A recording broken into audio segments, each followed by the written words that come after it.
Hi అండి. Shoulder జారిపోకుండా normal బ్లౌజెస్‌కి neck ఏ విధంగా స్టిచ్చింగ్ చేయాలో సింపుల్‌గా ఈ వీడియోలో చెప్తాను చూడండి.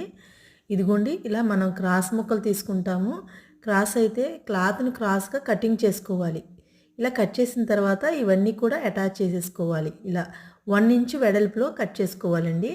ఇలా కట్ చేసిన ఈ పీసెస్‌నన్నిటిని ఇలా అటాచ్ చేసిన తర్వాత ఇప్పుడు ఈ బ్లౌజ్ అంతా స్టిచ్ చేసేసుకోవాలి. నెక్ మాత్రం ఇప్పుడు స్టిచ్ చేసుకోవాలి.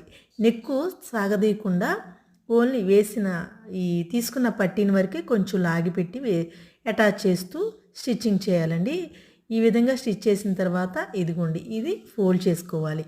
ఇలా ఫోల్డ్ చేసి పాదం ఖర్చు పెట్టేసేసి ఈ విధంగా మళ్ళీ ముందు స్టిచ్ చేసిన స్టిచ్చింగ్ మీదే స్టిచ్ వేసుకుంటే ఈ పైన ఉన్న లోపల ఖర్చు అంతా కట్ చేసేసుకుంటే నెక్ అయితే నీట్గా ఫినిషింగ్ బాగుంటుందండి. పూర్తి వీడియో కోసం నా ఛానల్లో ఉంది చూడండి.